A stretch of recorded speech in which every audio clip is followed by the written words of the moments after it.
오늘 마태복음 24장 37절에서부터 39절까지의 말씀을 가지고 재림의 징조 첫 번째, 노아의 때와 같음에 대해서 생각해 봅니다. 지난 남해 지방의 폭우로 인하여 많은 피해를 입었던 것이 8월 14일, 13일 이틀 동안 수요일, 목요일에 중부 지방에 강타했습니다. 그리고 곧바로 폭염이 이어집니다. 이는 정말 하나님의 한탄하시는 모습, 하나님의 얼굴이 불그락불그락 하시는 모습과 같습니다. 창세기 6장 5절에서 7절에 여호와께서 사람이 죄악의 세상의 관영함과 그 마음의 생각의 모든 계획이 항상 악할 뿐임을 보시고 땅 위에 지었음을 한탄하사 마음에 근심하시고 가라사대 나의 창조한 사람을 내가 지면에서 썰어버리되 사람으로부터 육축과 기는 것과 공중의 새까지 그러하리니 이는 내가 그것을 지었음을 한탄함이라 하시니라. 아멘 하고 말씀하고 있습니다. 하나님의 한탄, 하나님의 후회하시는 것은 우리의 인간과 같은 그런 모습이 아니고, 이 하나님의 한탄은 인간과 하나님의 맺은 관계를 변경했기 때문에 하나님과 인간의 관계가 변화가 일어난 것입니다. 즉, 인간이 하나님을 떠나 범죄할 때에 하나님과 인간의 교제의 관계를 징계의 관계로 바꾸어버린 것입니다. 이것이 바로 하나님의 한탄입니다. 인간이 죄로부터 돌아올 때 하나님은 교제의 관계로 다시 회복시키십니다. 하나님의 한탄하시는 것, 하나님과 인간의 관계를 완전히 심판의 관계로 바꾸어지는 것이 바로 하나님이 한탄하신다, 즉 후회하신다는 말씀의 의미입니다. 정말 교회들이 하나님의 마음을 알아야 할 때입니다. 하나님 앞에 나아가 회개하고 죄 용서를 받고 하나님의 택한 백성으로서 삶을 분명하고 확실하게 살아야 함에도 불구하고 이름만 예수님, 하나님을 부르면서 말하지만 모두가 종교인이 되어 자기가 하나님같이 되어서 정죄하고 판단하고 싸움하기에 급급합니다.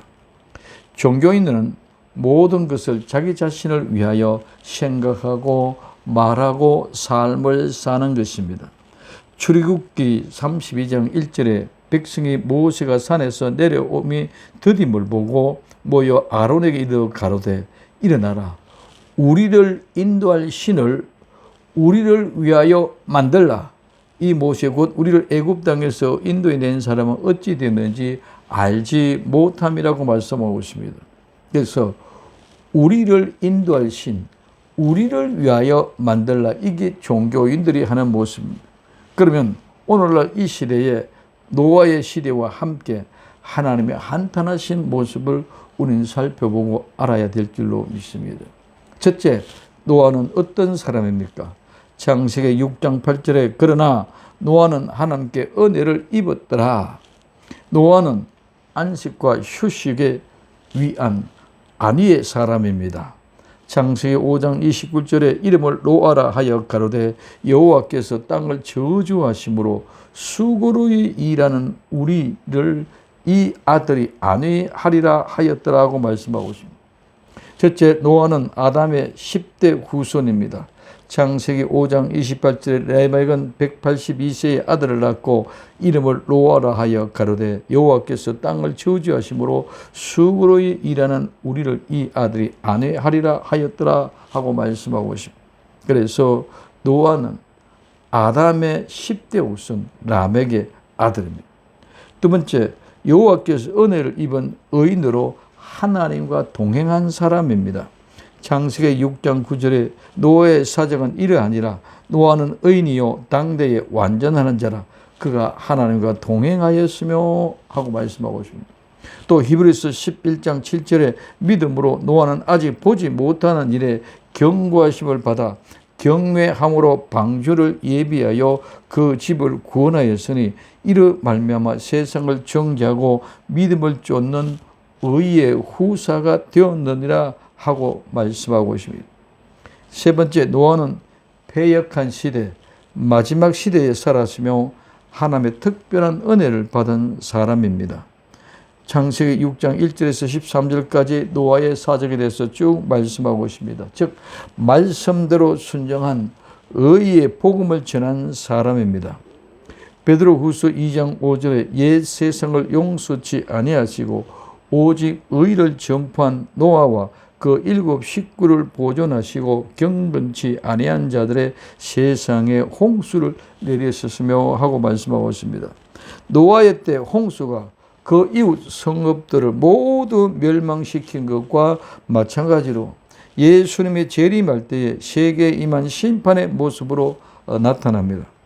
이 말씀을 하시면서 예수님은 그때 주어진 경고도 절대로 숨겨진 사실이 아니라 확실하게 말씀하셨다는 것을 우리에게 보여주고 있습니다. 창세기 6장 3절에 여호와께서 가라사대 나의 영이 영원히 사람과 함께 하지 아니하리니 이는 그들의 육체가 됨이라. 그러나 그들의 날은 120년이 되리라 하시니라고 말씀하고 있습니다. 홍수 이전의 사람들 홍수의 경고를 120년 동안 받았습니다. 그렇다면 예수님이 경고하시는 재난도 절대로 갑작스럽게 임하지 않는다는 것입니다. 즉 말씀대로 예언하신 대로 이루어진다는 말씀입니다. 이는 곧 깨닫지 못하고 있을 뿐입니다. 베드로후서 2장 5절에 옛 세상을 용서치 아니하시고 오직 의를 전파한 노아와 그 7 식구를 보존하시고 경건치 않은 자들의 세상에 홍수를 내리셨다고 말씀하고 있습니다. 노아의 7 식구와 함께 보존한 것은 반역한 천사들을 마지막 심판 때까지 영원한 결박으로 가두어 두신 것과 같은 의미입니다. 당시에는 온 세상에 모두가 경건치 아니하여 경건한 자를 보존하고 경건하지 아니한 자를 심판하시는 하나님의 권능의 보정입니다. 이와 같은 때에 노아는 의, 즉 복음을 전파한 사람입니다. 마지막 때 성도는 노아와 같이 불의한 시대에 하나님의 의, 즉 복음을 전해야만 할 것입니다. 노아 때와 같이 꼭 노아의 때와 같이 꼭 노아의 날처럼이라는 말입니다. 노아와 똑같은 때에 예수님도 강림 재림하신다는 말입니다. 인자의 임함도 이와 같은 말씀은 노아의 때와 같은 때에 예수님의 재림이 있다는 말씀입니다. 반드시 예수님의 재림은 노아의 때와 같이 하나님이 한탄하시며 사람들이 죄와 죄악을 생각하는 시대에 재림으로 심판하신다는 말씀입니다. 불의와 불법으로 가득한 곳에 의를 전하는 것은 절대로 쉽지 않습니다. 그러므로 생명을 담보로 하지 않고는 절대로 복음을 전할 수 없는 것입니다. 오늘날 이 마지막 때에 노아와 같이 의의 복음을 전할 수 있는 복된 성도가 되시기를 예수님의 이름으로 부탁을 드립니다. 두 번째, 홍수와 노아의 방주입니다. 첫째, 홍수입니다. 홍수는 홍수, 즉 범람입니다. 이 말은 범람시키다, 흘러 넘치게 하다, 물로 패망하다는 말에서 유래되어 범람을 말합니다. 노아 당시의 사람들은 홍수가 무엇인지, 범람이 무엇인지 아무도 몰랐습니다. 지금까지 그 홍수라는 것을, 범람이 어떤 것을 본 적도 없고 들은 적도 없었습니다. 그러나 우리는 폭우로 인하여 범람한 일들을 많이 보았습니다. 지구촌 구석구석에 엄청난 일들입니다. 지금 우리의 홍수의 범람과 같은 시대에 살아가고 있습니다. 그럼에도 불구하고 하나님의 경고하심은 아무도 관심을 두는 사람이 없습니다. 정말 지금은 모두가 회개하고 하나님께 돌아오라고 노아처럼 의의 복음을 전하라는 하나님의 마음을 알아야만 합니다.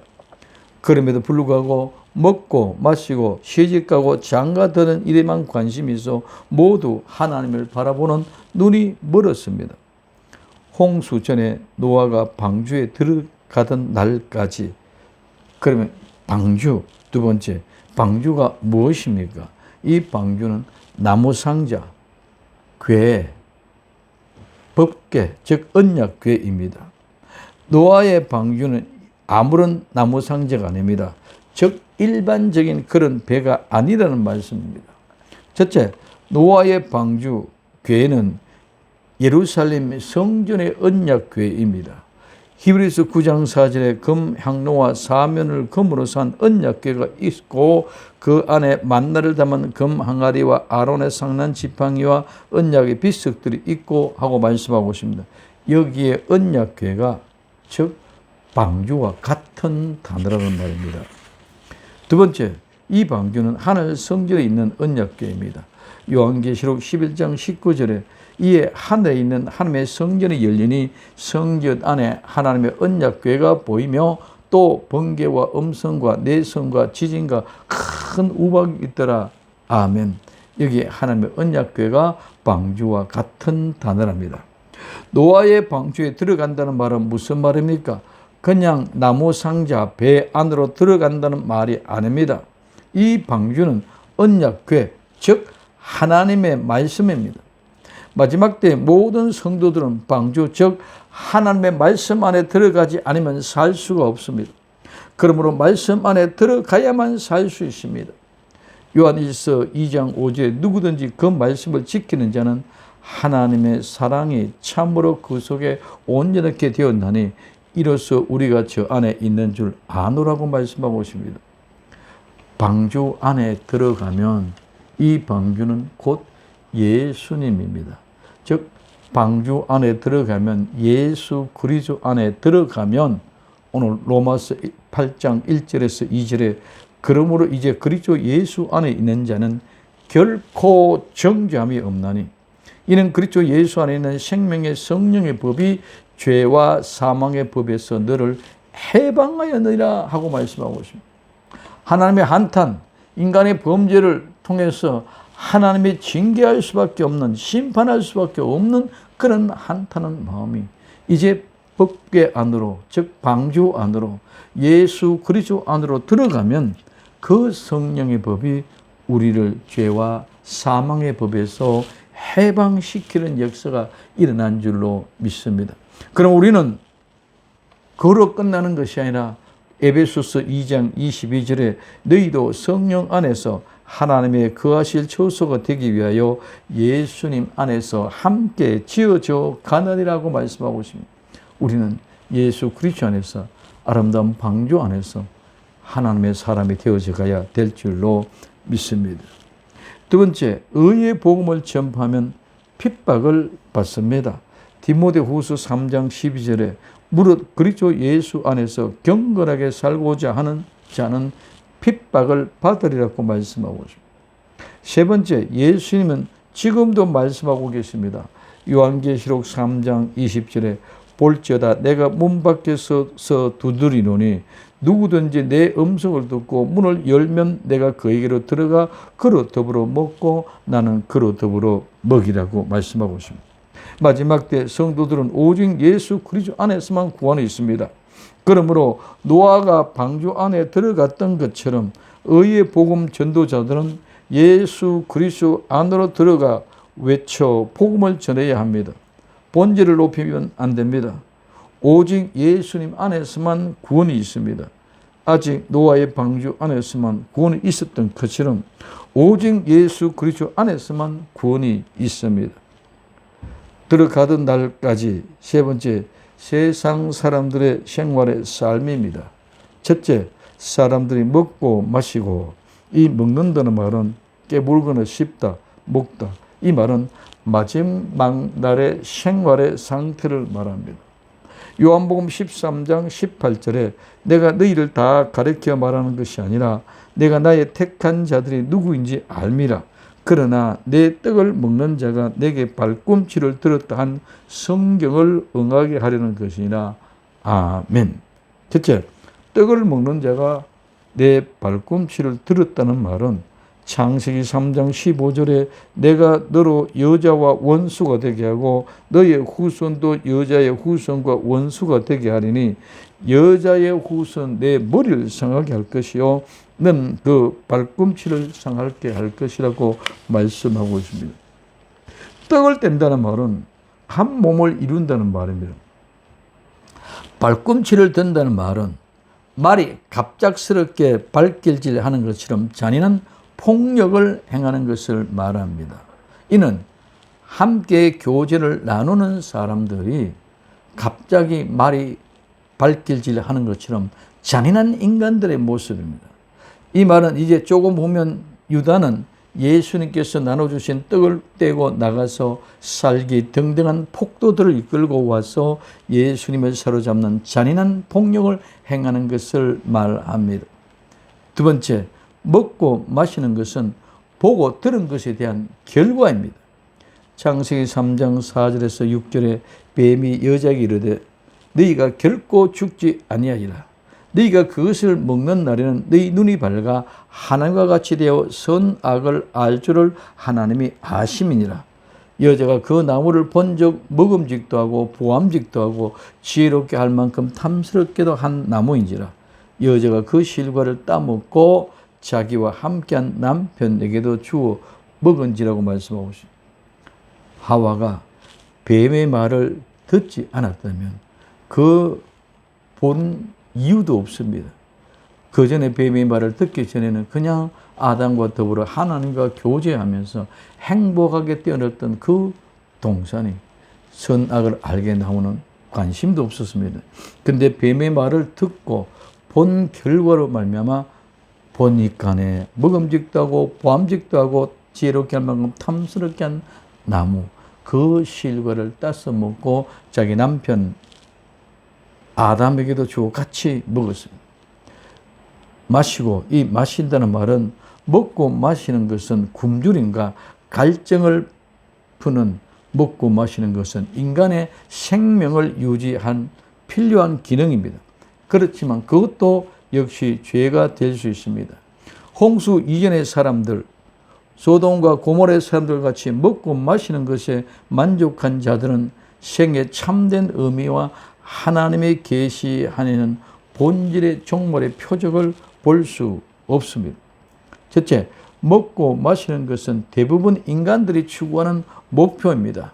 마태복음 6장 31절에서 32절에 그러므로 염려하여 이르기를 무엇을 먹을까, 무엇을 마실까, 무엇을 입을까 하지 말라. 이는 다 이방인들이 구하는 것이라 너희 하늘 아버지께서 이 모든 것이 너희에게 있어야 할 줄을 아시느니라고 말씀하고 있습니다.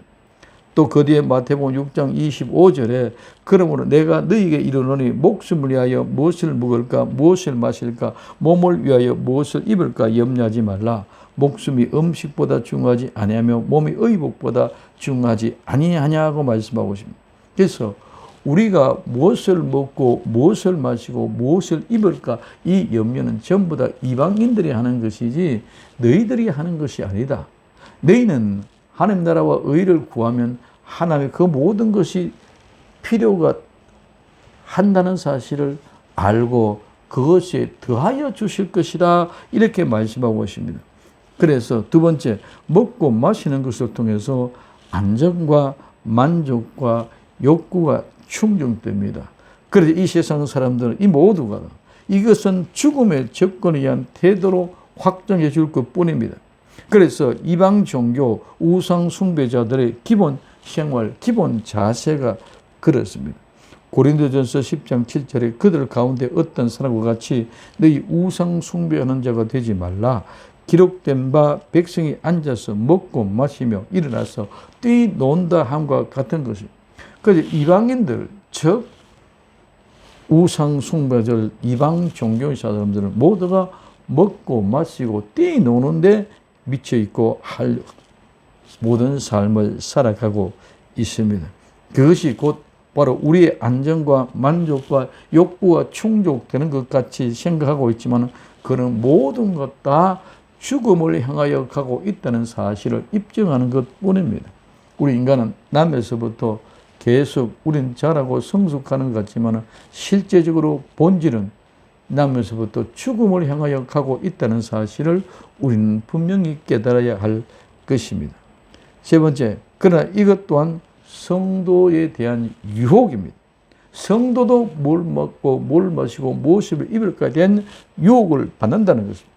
마태복음 24장 49절에 51절에 동료들을 때리고 술 친구들과 더불어 먹고 마시게 되면 생각하지 않는 날 알지 못하는 시각에 그 종의 주인이 이르러 엄히 때리고 외식하는 자가 받는 벌에 처하리니 거기서 슬피 울며 이를 갈리라고 말씀하고, 그래서 성도들은 술 친구들과 더불어 먹고 마시지 말아야 되는 것이 성도의 생활의 삶인 줄 믿으시기를 바랍니다. 그러면 갈증, 즉 갈증을 풀어주는 것과 술 취함에 간의 경계선이 무엇입니까? 고린도전서 15장 32절에 내가 사람의 방법으로 에베소에서 맹수와 더불어 싸웠다면 내가 무슨 유익이 있으리요? 죽은 자가 다시 살아나지 못한다면 내일 죽을 터이니 먹고 마시자 하리라고 말씀하고 있습니다. 이 말은 갈증을 풀어주는 것과 술 취함의 차이, 이 말은 바로 죽음과 삶, 즉 죽음과 부활의 차이입니다. 그러므로 오늘 우리는 죽음이냐 다시 사는 부활이냐가, 이것이 우리는 먹고 마시는 것이 갈증을 풀어주는 것이고, 또 이 세상에는 그 모든 것들이 술 취합니다. 그래서 우리의 경계선은 정말 죽고 끝나는 것이냐, 아니면 다음에 부활을 하는 것이냐, 부활을 바라보고 살아가는 삶, 갈증을 풀어가는 삶이고, 그렇지 않은 모든 것은 술 취함의 삶, 즉 먹고 마시고 뛰노는 것이 된다는 것을 말씀해 주고 있습니다. 이는 오직 공동체의 식사로 예수님과 함께하는 만찬으로 분명하게 구분이 됩니다. 그래서 우리가 하나님 나라를 구한다면 하나님의 우리에게 필요한 것을 더해 주십니다. 마태복음 6장 31절에서 33절에 그러므로 염려하여 이르기를 무엇을 먹을까, 무엇을 마실까, 무엇을 입을까 염려하지 말라. 이는 다 이방인들이 구하는 것이라. 너희 하늘 아버지께서 이 모든 것을 너희에게 있어야 할 줄을 아시느니라. 그런즉 너희는 먼저 그의 나라와 그의 의를 구하라. 그리하면 이 모든 것을 너희에게 더하시라. 이 모든 것이 무엇입니까? 곧바로 뭘 먹고 무엇을 마시고 무엇을 입을까에 대한 염려를 말합니다. 먹고 마시는 것은 우리는 하나님의 영광을 위하여 하는 것입니다. 고린도전서 10장 31절에 그런즉 너희가 먹든지 마시든지 무엇을 하든지 다 하나님의 영광을 위하여 하라고 말씀하고 있습니다. 성도는 자기가 원하는 것을 먹고 마실 권한이 가지고 있습니다. 고린도전서 9장 4절에 우리가 먹고 마실 권한이 없겠느냐 하고 말씀하고 있습니다. 그러나 우리 성도는 이웃의 사정을 고려해야만 합니다. 로마서 14장 21절에 고기도 먹지 아니하고 포도주도 마시지 아니하고 무엇이든지 내 형제로 거리기게 하는 일을 아니함이 아름다움이라. 뒤에 고린도전서 8장 8절에서 9절에 음식은 우리를 하나님 앞에 내어 세우지 못하니 우리가 먹지 않는다고 해서 더 못 사는 것도 아니고 먹는다고 해서 더 잘 사는 것도 아니라. 그런즉 너희 자유가 믿음이 약한 자들에게 걸려 넘어지게 하는 것이 되지 않도록 조심하라고 하십니다. 우리가 먹는 음식, 뭘 먹고 무엇을 마시고 먹고 마시는 이 모든 것들이 우리가 먹지 않는다고 해서 못 사는 것이 아니고 또 먹는다 해서 더 잘 사는 것도 아니라는 것입니다. 성도는 오직 예수님과 더불어 먹고 마셔야 됩니다. 예수님과 함께 더불어 먹고 마시는 것은 바로 거룩한 성찬입니다. 예수님이 주시는 잔은 거룩한 보혈의 은혜를 알게 합니다. 예수님의 몸은 우리와 하나 되기 위하여 내어주신 것입니다. 진정한 복음은 분명히 알고 먹고 마시며 전해야 합니다. 그러므로 예수님과 함께하는 성찬은 나의 죄를 알지 못하고 먹고 마시는 것은 죄를 먹고 마시는 것입니다. 고린도전서 11장 26절에서 29절에 너희가 이 떡을 먹으며 이 잔을 마실 때마다 주의 죽으심을 오실 때까지 전하는 것이라. 그러므로 누구든지 주의 떡이나 잔을 합당치 않게 먹고 마시는 자는 주의 몸과 피를 범하는 죄가 있느니라. 사람이 자기를 살피고 그 후에야 이 떡을 먹고 이 잔을 마실지니 주의 몸을 분변치 못하고 먹고 마시는 자는 자기의 죄를 먹고 마시는 것이라고 말씀하고 있습니다. 그러므로 이 먹고 마심을 제바로 알지 못하면 가룟 유다와 같이 예수님을 자기의 이해 덕실에 따라 사고 파는 것입니다. 마태복음 26장 14절에서 16절에 그때에 12 중에 하나인 가룟 유다라 하는 자가 대제사장들에게 가서 말하되 내가 예수님을 너희에게 넘겨주리니 얼마나 주려냐 하니 그들이 은 30을 달아주거늘 제가 그때부터 예수님을 넘겨줄 기회를 찾더라고 말씀하고, 우리는 먹고 마시는 것에 집착되어 예수님을 팔아먹는 어리석은 자가 되어서는 절대로 안 됩니다. 두 번째, 장가 들고 시집 가고, 여기 장가 들다는 말은 결혼하다는 말입니다. 이는 곧바로 성관계를 갖는다는 말입니다. 시집 가고 같은 의미입니다. 결혼시키다, 결혼하게 하다, 시집 보내다는 말입니다. 노아 시대의 성적인 타락을 말합니다. 거룩한 성을 쾌락의 도구로 욕정을 만족시키는 타락을 말합니다. 창세기 6장 2절에 하나님의 아들들이 사람들의 딸들의 아름다움을 보고 자기들이 좋아하는 모든 자로 아내를 삼는지라. 이와 같이 장가들고 시집가는 모두가 다 타락입니다. 그래서 장가가고 시집가고 있으면서 홍수가 나서 저희를 다 멸하기까지 깨닫지 못하입니다. 예수님의 재림 때도 이와 같습니다. 인자의 임함도 예수님의 재림도 이와 같으리니 즉 이런 방식으로 이렇게 하리라 똑같이 되리라는 말씀입니다. 창세기 6장 5절에서 7절에 여호와께서 사람의 죄악이 관영함과 그 마음의 생각이 모든 계획이 항상 악할 무리를 보시고 땅 위에 사람을 지으셨음을 한탄하사 마음에 근심하고 가라사대 나의 창조한 사람을 내가 지면에서 썰어버리되 사람으로부터 육축과 기는 것과 공중의 새까지 그리하리니 이는 내가 그것을 지었음을 한탄하시니라.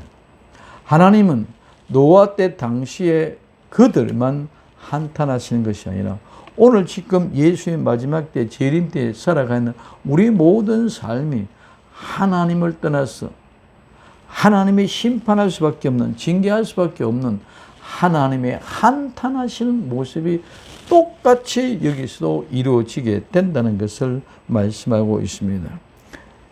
하나님의 한탄하시는 눈물을 보세요.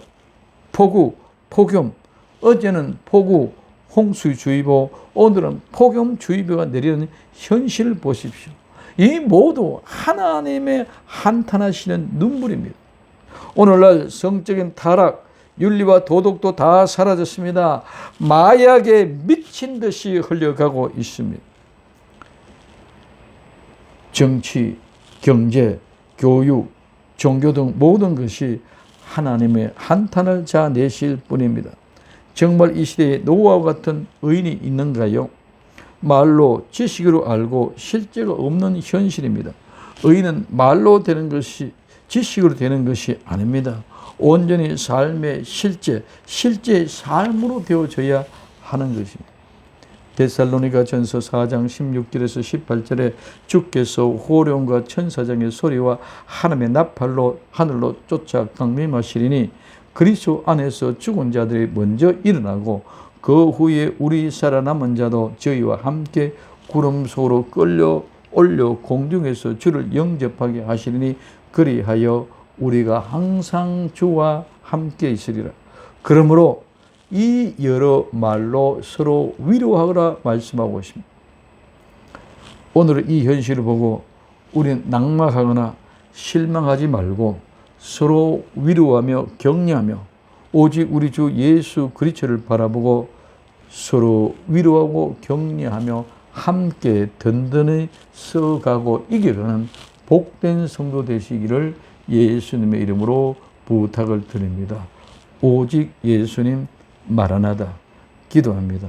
사랑하는 주님, 인자의 임함도 노아의 때와 같다고 말씀하셨습니다. 오늘 우리는 구체적으로 노아의 때가 어떤 것인가, 창세기 6장의 노아의 때의 실제를 우리는 보는 눈이 열려지게 하옵소서. 그럼 우리 모두가 흔들리지 말고 서로 위로하고 격려하며 끝까지 믿음으로 든든히 이겨나는 아름다운 노아의 방주, 하나님의 법궤 언약궤, 우리 주 예수 그리스도 안으로 들어가는 복된 성도가 되게 하옵소서. 다시 오실 예수님의 이름으로 기도드립니다. 아멘.